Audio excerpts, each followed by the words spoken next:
Hey everyone, it's Erin with Hail Varsity. I am joined by Greg, the recruiting extraordinaire, also of Hail Varsity, and we have a big week ahead of us. And I'm going to tell you, it's not just because of the NFL draft, it's because there are decisions to be made that will affect Nebraska's roster. But before we dive into that, Greg, how are you? I am good. I got a little taste of camp season this weekend, so I'm adjusting to being in camp season shape and running around a high school football field, or this time a college football field, for 4 hours, and then being able to do stuff after. So yeah. Yeah, I mean, at least the weather is starting to get better. The wind could be better in Nebraska. For any of you who live in the Midwest, you completely understand right now. It has been something else. But, as we get closer to camp season, we're also getting closer to that deadline as far as when players can choose to enter the transfer portal. That means we'll expect some movement on the roster. We are going to talk about that. But first, Greg, I wanted to just ask you my own question. I didn't even Uh-oh. forewarn you about this, but this relates to what we're going to talk about. Oshan, Yeah. what is the timeline there? Because that feels like when we're talking about movement, a piece that will answer some of these other questions we're about to get to. Yeah, absolutely. So it's fine that you sprung it on me. April 30th is when O'Shawn Mathis will be announcing his decision. And it's between, he has a final two. He released this in a YouTube video over the weekend. Finals two of Nebraska and Texas. Those are the only two schools that he took official visits to. He's visited Texas a few times. I don't know how much it is that Nebraska fans should be reading into just that piece of it. And I know people are worried about that. Part of that is just due to logistics, right? His family is from Austin. Texas is in Austin. And so it's right there down the road for him to be able to go to, whereas, getting to Nebraska from down there is a little bit more difficult, but he was here for kind of the red carpet treatment of an official visit for the spring game. But his decision is looming, and it is going to be very, very highly anticipated around here. People are eager to see what he decides, and of course he is going to spring this announcement on us in the middle of all the NFL draft talk, so it'll make for a very busy weekend of Husker news. But we are getting close to May 1st, which is when players have to have their names into the transfer portal if they have that intention at this point to move on. Now that doesn't mean, like, the one thing, and I've actually had this conversation quite a bit in the last week, collegiate football does not have a free agency period like the NFL does. It doesn't quite work like that, although right now it feels like with a timeline and a deadline that it feels pressing, but there isn't a free agency period of time. This is just for this round when they need to have their names into the transfer portal. But plenty of decisions are still to be made depending on spring football or spring.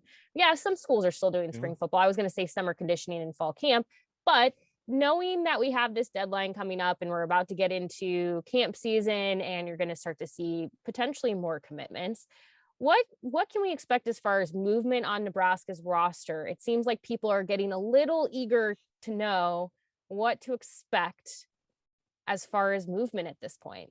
Yeah, I think that people are antsy about this because we have not. I think that a lot of fans were expecting, as soon as Nebraska finished spring football, that you'd see this rush of 5 to 10 players hit the transfer portal. And in some cases, that's needed attrition where guys, it just hasn't happened for guys at Nebraska, and they want to try their hand somewhere else, or whether or not Nebraska needs to free some spots up to be able to take some more of these players like O'Shawn Mathis. And like Devin Gray, that was here over the weekend for an official visit as defensive lineman transfer out of Texas Tech. And that's part of it. Nebraska needs to have some roster attrition to be able to take multiple of those guys in because they're so tight on scholarships right now. And I think that they're close to or at the situation where it's basically going to be 1-for-1 right now. And so that will make fans a little bit nervous as well. But I do think that the reason you haven't seen it is because you have to keep in mind and Nebraska was early on finishing spring football. And so they were kind of sitting around waiting to see what happened with other schools. And now you're starting to see it. And it seems like this morning I've seen a handful of guys from around the country go into the transfer portal. So I think there were 70-some spring games this past weekend. So you are going to start to see more movement, and you have, because more schools have finished those spring games. And now you have that May 1st deadline, which essentially equates to if you're not going to be a graduate transfer, you need to get into the the transfer portal by May 1. If you graduate, you can still do it later, but it becomes very complicated because, like you said, college football does not have a strict kind of free agency period. I'm curious on if they end up going that way, and there is merit to being able to put something like that in place. But to put something like that in place, you'd have to have somebody, actually running the NCAA and actually doing things. No. And I'm always taking shots at Mark Emmert because he always deserves it, because I have no idea what he does. And so, yeah, that's why we don't have that. But maybe you will get that because you actually do need it. And I think that maybe you'll see coaches push for that because it will give them roster stability as well.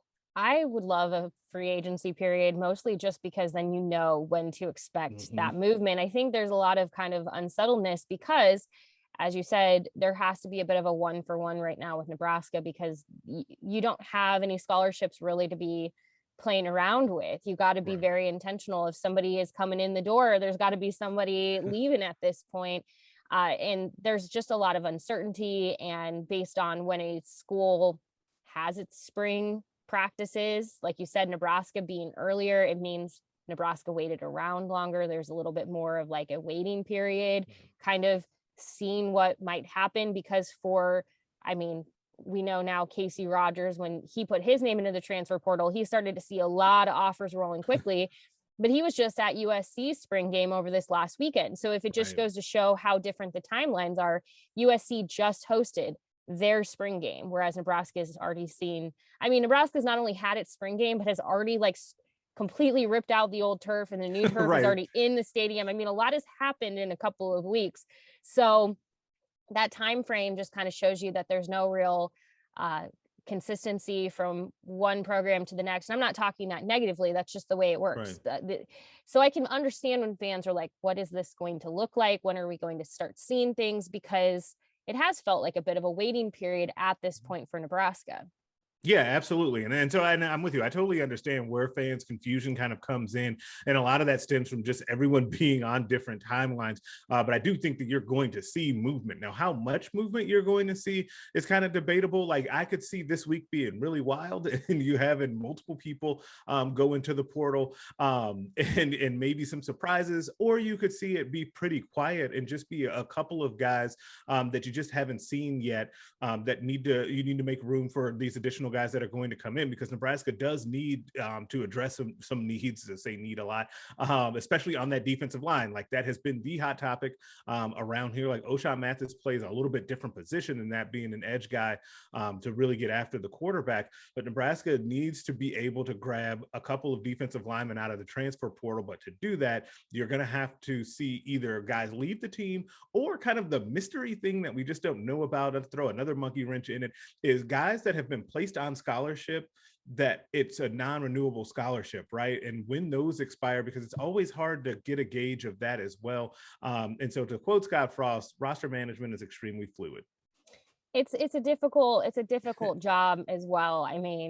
I do not envy those who have to keep just sort of a constant eye on roster management, because we've talked about in this series of questions over the last several weeks as well, that there are positions that definitely have some interest, as far as I think people are interested in keeping their eye on, because, running back and wide receiver, there are a number of players in both rooms where it feels like the likelihood that number gets carried into summer and fall doesn't quite seem like that's going to be what happens. But we haven't heard of anyone specifically saying they're going into the portal. Same thing with quarterbacks.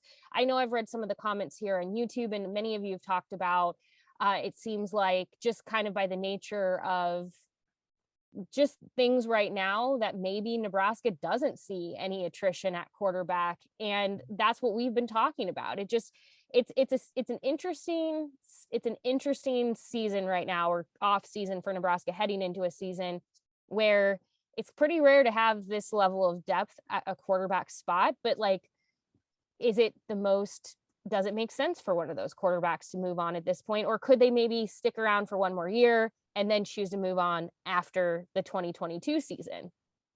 It's kind of hard to say, but we certainly kind of expect to see something happen, especially, like I said, at running back or wide receiver. But I say that really cautiously, because I don't exactly have names to like throw out there. It's not like we've had people sort of kicking the idea around or I mean, I haven't even seen rumors, which is like the wild part is like sometimes rumors pop up and you just haven't even really heard any of that. So right now it's just kind of a waiting game to see what the next week looks like. Yeah, absolutely. And part of that too, the roster management issue here of, we talk about Nebraska having such few defensive linemen and needing to get more, but having so many running backs, right? But then also wide receiver is a spot where it seems like there's a lot of guys as well. Like being able to figure out that balance, but also knowing that, hey, if you end up losing wide receivers or running backs, and then you have a run of injuries like they had at, say, tight end, then you're kind of behind the 8 ball there. Like being able to balance all of that is just so important. And some of it you just can't know until it kind of happens, right? You wouldn't have known coming into the spring or at the end of last season that Nebraska maybe could use a veteran tight end coming into this season, right? You would have never thought that. And so there's just some of those things that just continue to move and shift around that are really hard to plan for. Yeah, it's gonna be a wild weekish for not only Nebraska. This will be pretty wild across the board. Yeah. I would just say if you are somebody who is wanting to know what does this movement look like, just stay flexible, because that's really what I would say at this point is it's a little bit, it's one of those things where we could finish filming this, post this video on YouTube, and by the time it's posted, something breaks. We just don't know at this point what is going to happen. What we do know is O'Shawn Mathis is making a decision on April 30th. And there is that. We do know Nebraska still needs more defensive line help, but also needs help in other areas. So what does that look like? Who potentially departs to make room for those 1-for-1 players that come in? We'll know soon enough, or at least those managing the roster at Nebraska hope we know soon enough. But as always, if you want more on this particular topic, you can head to the recruiting notebook tonight, 6 p.m. Central at hailvarsity.com. Greg also has the recruiting notebook Sunday through Thursday, which deep dives into a variety of topics, often using many of your questions or your comments, which, by the way, we do appreciate your comments, even when you don't agree with us. I want to just preface, many of you did not agree with some of the takes on Casey Rogers' departure. And I know that was very heated because some people felt it wasn't a big deal or it was a big deal. And just know we do appreciate you commenting and chiming in, regardless if you agree with us or not. Sometimes we're just not going to agree. All we ask is you keep it civil and that you don't be unnecessarily mean, but we do appreciate different feedback and you having opinions, because that is how this whole thing works, right? So keep leaving those comments, ask questions. We will do our best to always respond, or they might show up in other videos or in recruiting notebooks. Just keep an eye out. You never know where you might see your question or comment pop back up. So we just wanted to say we appreciate you, even when you don't agree with us. It's totally fine. No love lost. We appreciate you being here no matter what. So make sure you like, subscribe to this channel. Greg, thank you so much for your time and expertise. Yes, thank you. And we will be back next week with another question of the week, but make sure you head over to hailvarsity.com, subscribe, bookmark it, because we are heading into a very busy off-season week. We will have you covered. Again, hailvarsity.com. Thank you so much for being here.